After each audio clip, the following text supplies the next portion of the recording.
नमस्कार शेतकरी बंधूंनो, आपणा सर्वांचं मातोश्री हायटेक नर्सरी व मार्गदर्शन केंद्र या यूट्यूब प्लॅटफॉर्मवरती सहर्ष स्वागत आहे। तुम्ही समोर बघू शकता, ही माझी साधारण NMK गोल्डन या सीताफळाची जात असलेली 1000 ते 1500 झाडं आहेत।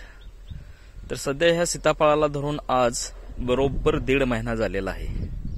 तर या सीताफळाच्या बागेला आपल्याला जवळपास 1000 ते 1200 प्रमाणात आपल्याला कळी आणि या 1000 ते 1200च्या कळीमधून आपल्याला प्रत्येक कळीपासून प्रत्येक झाडाला साधारण 250 ते 300 किंवा जास्तीत जास्त आपल्याला 350 पर्यंत या कळीचं फळामध्ये रूपांतर झालेलं दिसून येत आहे।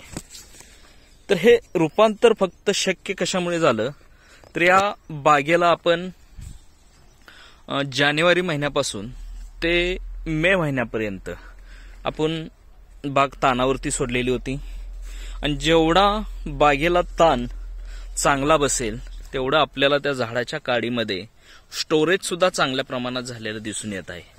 आणि जेणेकरून ज्यावेळेस त्या काडीच्या मध्ये स्टोरेज ज्यावेळेस आपल्याला जास्त प्रमाणात झालेलं दिसून येतं, त्यावेळेस त्या सीताफळाच्या काडीमधून आपल्याला कळीचं प्रमाण सुद्धा जास्त प्रमाणात आपल्याला वाढलेलं दिसून येतं।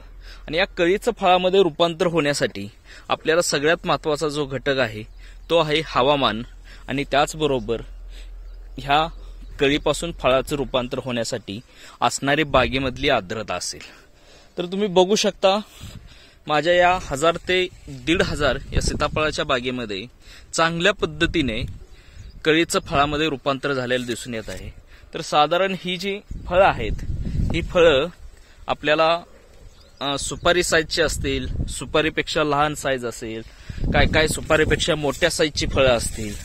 तर आपल्याला ह्याचं चांगल्या पद्धतीनं आपल्याला ह्याचं फळामध्ये रूपांतर झालेलं दिसून येत आहे। आणि हे आपली साधारण 1000 ते 1500 सीताफळाची आपली साधारण 1000 ते 1500 सीताफळाची झाडं आहेत। या झाडाला आज बरोबर 5 वर्ष पूर्ण झालेली आहेत आणि एकदम चांगल्या पद्धतीने आपल्याला सीताफळामध्ये सेटिंग झालेलं दिसून येत आहे। तर आपण सुरुवातीच्या स्टेजला ज्यावेळेस आपण बाग धरत असतो, साधारण छाटणीच्या वेळेस आपण ह्या बागेला बेसल डोस म्हणून शेणखत असेल, त्याचबरोबर रासायनिक खत असतील, रासायनिक खतामध्ये जे लागणारे महत्त्वाचे मुख्य अन्नद्रव्य असतील, दुय्यम अन्नद्रव्य असतील, त्याचबरोबर सूक्ष्म अन्नद्रव्य असतील, त्यांचं व्यवस्थित झाडाच्या वयोमानानुसार, झाडांच्या आकारमानानुसार आपण त्यांना बेसल डोस दिलेला आहे।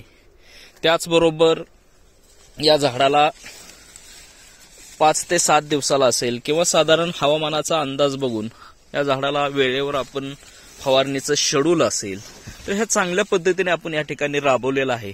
आणि त्याच्यामुळेच आपल्याला या सीताफळामध्ये प्रत्येक झाडाला 300, 350 असेल, 250 असेल, 200 असतील, आपल्याला फळामध्ये रूपांतर झालेलं दिसून येते।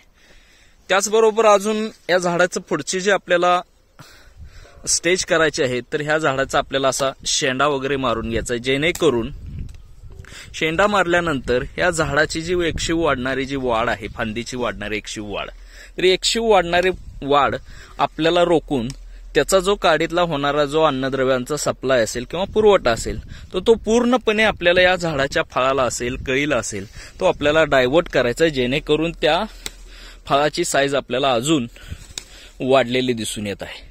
तर सर्व शेतकरी बांधवांना असेच नवनवीन कृषीवरती आधारित मार्गदर्शनपर व्हिडिओ बघण्यासाठी, ऐकण्यासाठी तुम्ही आजच माझ्या चॅनलला लाईक करा, शेअर करा आणि सबस्क्राईब करा।